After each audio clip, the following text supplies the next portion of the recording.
नमस्कार, मी भाग्यश्री फाटक. मार्केट आणि मी हा सोप्या मराठीतून शेअर मार्केट समजावून सांगण्याचा माझा एक उपक्रम आहे. आज निदान दुपारी 2 वाजायच्या आसपास तिथपर्यंत तरी मार्केटमध्ये तेजी राहिली पाहिजे. नंतर मग सुट्टी आहे म्हणून तेजी कमी होण्याची शक्यता. फॉरेन इन्व्हेस्टर्सची विक्रीचं प्रमाण जे आहे ते सुद्धा हळूहळू कमी होत आहे. ही विक्री 2377 कोटींची आहे, तर डोमेस्टिक इन्व्हेस्टर्सची खरेदी 1617 कोटींची आहे. बातम्या पुष्कळ आहेत, पण त्याच्यामध्ये अजूनही टॅरिफची जी भीती आहे ती मात्र काही नाहीशी झाली आहे असं दिसत नाही. टॅरिफ चालूच आहे. त्याचबरोबर बिटकॉईनसाठी एक फंड तयार करावा असा विचार ट्रम्पनी त्याची ऑर्डर एक्झिक्यूट केली आहे. त्यामुळे आता बिटकॉईनसाठी वेगळा फंड तयार होईल. BELला फेब्रुवारी 2020 पासून 577 कोटींच्या ऑर्डर मिळाल्या. आता फेब्रुवारी 25 पासून आता त्यांचं ऑर्डर बुक 13,724 कोटी एवढं झालं आहे.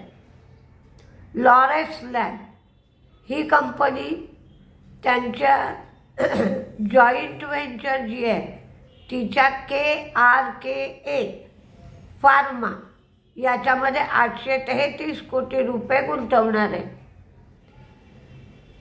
KRKA ही स्लोव्हेनियन कंपनी आहे आणि तिच्यामध्ये हे पैसे गुंतवले जाणार आहे. कल्पतरू प्रोजेक्ट्स म्हणूया, T&D बिझनेससाठी नवीन 2306 कोटीच्या ऑर्डर्स त्यांना मिळाल्या. 2025 मध्ये त्यांचं ऑर्डर बुक 22,500 कोटी झालं आहे. RVNLला साऊथ वेस्टर्न रेल्वेकडून 156 कोटीची ऑर्डर मिळाली आहे. रेट्स दक्षिण मध्य रेल्वेकडून 28 कोटीची ऑर्डर मिळाली आहे. ब्रिगेड एंटरप्राइजेस यांनी रेसिडेन्शियल प्रोजेक्ट ब्रिगेड अल्टियस हे चेन्नईमध्ये लॉन्च केलं आहे. त्यातून त्यांना 1700 कोटी रुपये उत्पन्न मिळेल. बायोकॉन बायोलॉजिक्स आणि सिव्हिका यांनी इन्शुलिनच्या विस्तारासाठी कोलॅबोरेशन केलं. कल्पतरू प्रोजेक्ट इंटरनॅशनल ट्रान्समिशन आणि डिस्ट्रीब्युशन बिझनेस ओव्हरसीज मार्केटमध्ये नेण्यासाठी आणि बिल्डिंग प्रोजेक्टसाठी 2306 कोटींची ऑर्डर. जिंदाल स्टेनलेस जिंदाल कोकमधला 26% स्टेक 195 कोटीला ते विकणार आहेत.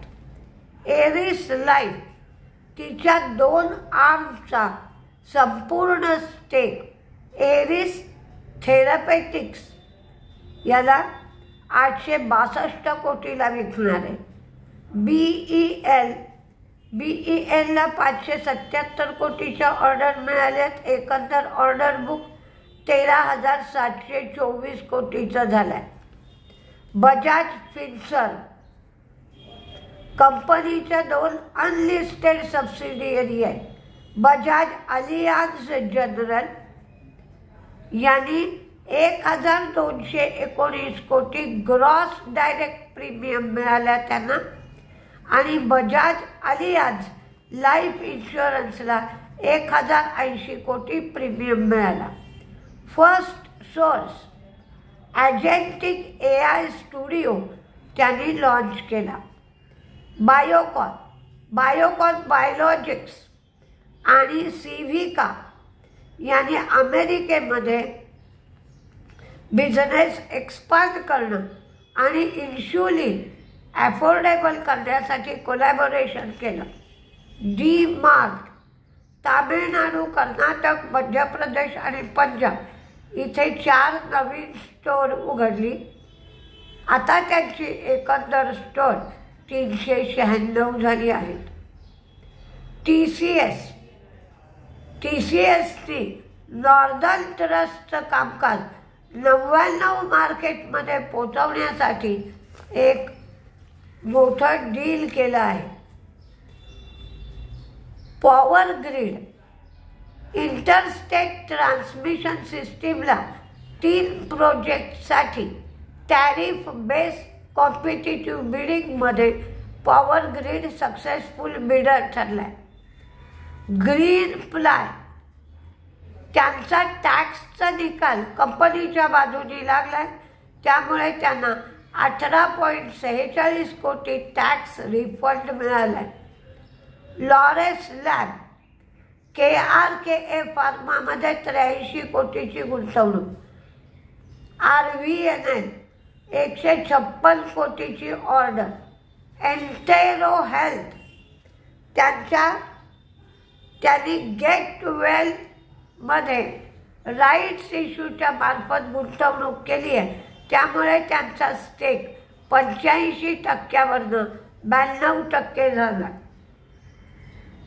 क्वालिटी पॉवर नेहरू इलेक्ट्रिकलमध्ये 120 कोटी देऊन 51% स्टेक त्यांनी घेतलाय.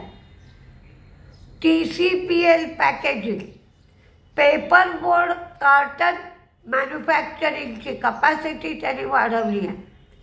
ओमॅक्स फरीदाबाद आणि हरियाणा येथे 2 कमर्शियल प्रोजेक्टला रेराचं रजिस्ट्रेशन सर्टिफिकेट मिळालं आहे.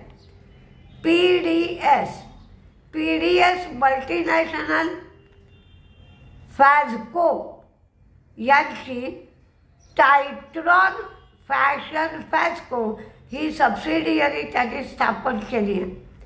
आरती ड्रग्स यांना सेबीकडून वॉर्निंग लेटर मिळालं आहे. क्वेस्ट कॉर्प 3-वे डिमर्जरला NCLTकडून परवानगी मिळाली आहे. रॅलीज यांनी लाफा LAAFA हे नवीन प्रॉडक्ट लॉन्च केलं आहे. पोस्ट इमर्जंट नॉन सिलेक्टिव्ह हर्बिसाइडसाठी हे प्रोजेक्ट आहे. यामध्ये ग्लुफोसिनेट अमोनियम 13.5% SL एवढा आहे.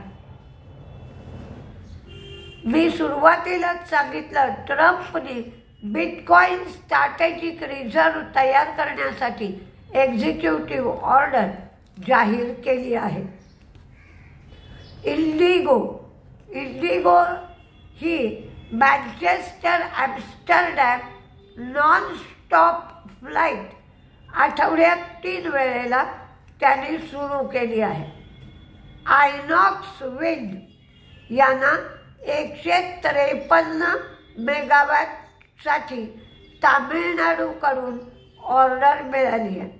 त्यामध्ये 3 मेगावॅट क्लास टर्बाईनचा समावेश आहे. तेजीमध्ये किंवा मंदीमध्ये कुठले शेअर राहू शकतात ते टेक्निकल दृष्ट्या किंवा वायदे बाजाराची पोझिशन कशी आहे या दृष्टीने किंवा बातम्यानुसार त्याचा एक अंदाज दिला आहे. तसंच होईल असं मात्र नाही. तुम्ही तुमचं होमवर्क करा आणि ठरवा. तेजीमध्ये Apollo hospital, Axis bank, TCS, Godrej Agrovet, रेड्स यांना 28 कोटीची ऑर्डर त्यांनी ती 8 महिन्यात पूर्ण करायची आहे. क्वेस्ट कॉर्प, इंडिगो, कॅब्स, BEL, Escorts, RVNL, Kalpataru project international, JSPL, Larsen Toubro, Biocon, Brigade enterprises, Tata steel, Chennai petro, RVNL, Inox wind, coal India, Maruti, Bajaj Finserv, Torrent pharma, Jubilant Pharmova, Nykaa, Rallis, Quess corp, Campus, GMDC, SBI आणि श्रीराम फायनान्स. तर मंदीमध्ये MCX, ओरॅकल, पर्सिस्टंट, इन्फोसिस आणि ICICI हे 5 शेअर मंदीत राहतील असं दिलं आहे. पण मार्केटचा कल बदलला, सेंटिमेंट बदललं की सगळेच्या सगळे शेअर धमाधम मंदीमध्ये जाऊ लागतात. सावधगिरीने मात्र ट्रेड करणं आवश्यक आहे. एखादा शेअर काही कारणाने 15-20% पडू लागला आणि आपल्याला पैशाची सोय होत असेल तर तो थोड्या प्रमाणात ॲक्युम्युलेट करता येतो. किंवा एखादा शेअर काही कारणाने वाढला आणि आपल्याला तो शेअर जर प्रॉफिटमध्ये असेल तर तो विकता येतो. तेवढ्यासाठी मात्र मार्केटचं निरीक्षण करणं गरजेचं आहे. ते मात्र सोडू नका आणि निराश होऊ नका. मार्केटमध्ये प्रत्येक गोष्ट बदलती असते. अक्षरशः मार्केट काही बातम्यांनी घुसळून निघतं. त्यावेळेला काय होईल सांगता येत नाही. अचानक आपण प्रॉफिटमध्ये निघून जाऊ शकतो. तर प्रयत्न करा. पण तुम्ही सुरू केलं आहे. काही बऱ्याच लोकांनी करोनानंतर मार्केट करायला सुरू केलं आहे. पण कोणत्याही परिस्थितीत मार्केटमध्ये बँकेपेक्षा जास्त रिटर्न मिळू शकतात हे मात्र लक्षात ठेवा. कारण बँकेमध्ये कॅपिटल इन्व्हेस्टमेंट वाढत नाही, फक्त व्याज मिळतं. शेअर मार्केटमध्ये कॅपिटल इन्व्हेस्टमेंट पण वाढते आणि चांगले शेअर असतील तर त्याचं डिव्हिडंड, स्प्लिट, बोनस काही ना काही मिळत राहतं, फायदा मिळत राहतो. त्यामुळे नक्की शेअर मार्केट फायदेशीर आहे. प्रयत्न सोडू नका. बघूया काय 9:15 वाजता बघायला मिळतं आहे ते. नमस्ते.